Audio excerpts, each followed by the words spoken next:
Hey guys, what's going on? Just got back from a crazy trip in northern Tennessee and want to make a quick video. I thought some people might be interested in it. So first time out with a winch on the Land Cruiser, and it did great. Got to clean it up. We'll do that tomorrow morning. But main thing here is first trip out with the DIY solar generator battery box, powering my portable refrigerator. So a quick overview of it. This has been running the fridge since about 4 o'clock yesterday, 4 p.m. and it is now 6 p.m. a day later. So I keep the fridge at, let's see, set at 35. So the compressor will kick on here in a minute to bring it down from 37. And then it just runs on a 12-volt plug all the way to the battery box. And it started at, I think, 99%, and we're down to 56% after more than 24 hours of runtime. So just to go through the box real quick, obviously this is a toolbox I got from Home Depot, and we've got a 12-volt socket, two sets of 2 USB ports, and then this is the solar input, and this panel plugs into that. I just have it going from the, I forget the name of these types of connectors, but I have them on an adapter to an SAE connector, and that just plugs right into the box. And we'll open it up. Well, this is the AC port. So I just take an extension cord and plug it into there, and you can charge from the wall. So what I do is, when we're out on the trail, I plug the fridge in to this 12-volt socket, which goes to the front of the Land Cruiser, and then I plug the battery box into the AC outlet in the back. And surprisingly, the charger in the box is 5 amps, and I didn't think it would run it, but the car does run the 5 amp charger for the box, so that's pretty cool. So I'll open it up here and see the insides. So that's the inside. I've got, where do we begin? I guess the battery. This is a Renogy lithium 50 amp hour deep cycle battery. It is, I think the website says it's 640 watt hours, and the fridge runs at 55 watts. And but keep in mind, it only runs obviously when the compressor is on, so I would say it's about half the amount of time. So it's, you know, I could probably go 3 or 4, I don't know about 5, but definitely a few days of runtime without recharging. But you know, I've always got the solar panel and the AC port in the Land Cruiser. So that's the battery. This is the solar controller. It had some problems with it at first. My fault, not their fault, but I had the polarity switched on the output side. So you always see online where people talk about watch out for your polarity, I guess, on the input side from the panel. And so I made sure that was good, but you just got to make sure that your polarity is correct. And because I burned up a charger and had to get another one, or a controller and had to get another one. But we're all good now, and it works great. I've only used it a few times, but I saw 6 amps one time. So that's pretty cool to have as a backup option. Okay, this is the AC charger. It is a Noco 5 amp, and like I said, it plugs in right here, Also have the Noco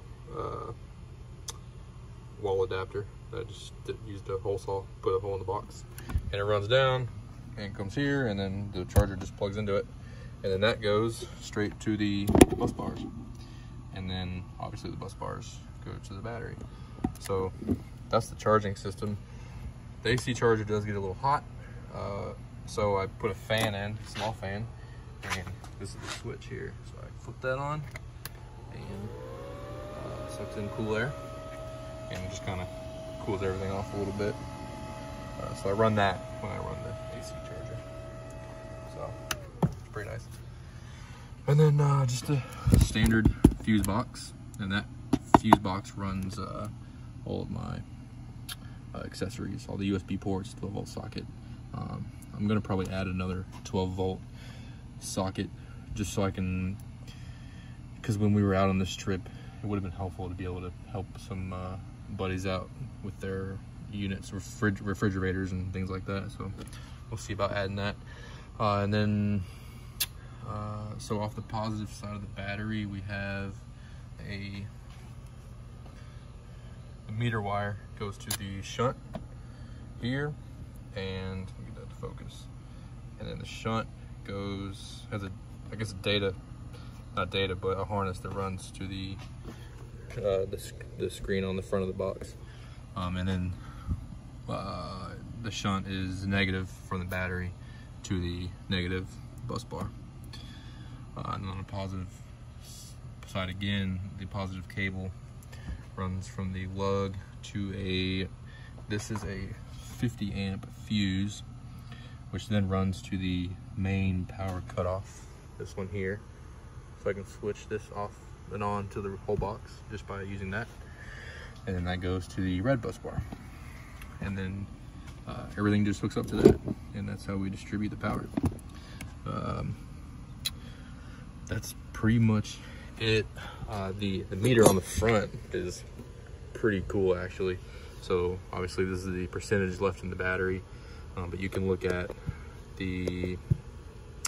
that's the current draw. So that 0.078 amps is just the screen on the fridge, the display on the fridge pulling that power. And then when the compressor kicks on, you'll see that it's pulling, usually it's somewhere between 3 and 5 amps. And then you can see how many amp hours are left in the battery, 28 amp hours. And that's the current voltage of the battery. So usually keep it on here. If I'm charging the box, I might put it on amps, because it'll show you the charge and the draw. So say the box is charging at 5 amps and the fridge is pulling 3 amps, it'll show you the difference. So it'll have an up arrow and it'll say 2 amps because you're charging it really 2 amps, since you're pulling 3 out of the 5 amps for the fridge. So that's pretty much it. If anybody has any questions or anything you want to know about it, everything came off of Amazon pretty much, except for the Renogy battery, because they didn't have it in stock, but I think they do now.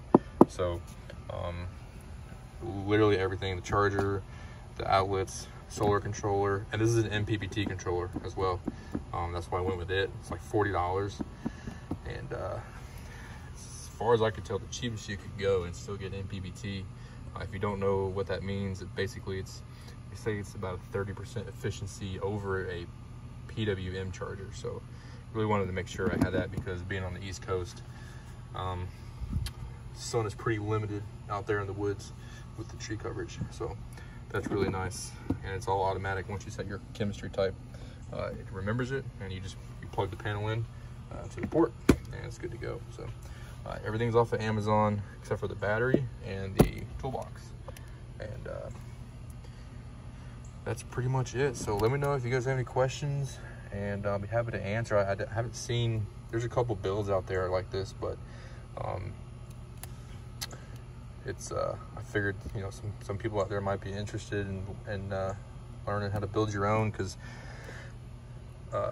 it's really cool to have, because it's, you know, you can buy a jackery that will do the same thing, but this is repairable and upgradable. You know, for example, I'm gonna add a AC inverter to this, probably a 500 watt just to charge, you know, radios. I have a fan I keep in my tent. It's an 18 volt Ryobi, so it'd be nice to be able to charge that on the trail. Flashlights, you know, anything that's AC powered would be nice to be able to plug in. So, and being my first trip out, it's way more than enough, you know, to do what I need for the fridge. So there's a lot of excess power there that I could use for other powering other stuff out there in the woods. So yep, we'll catch you later.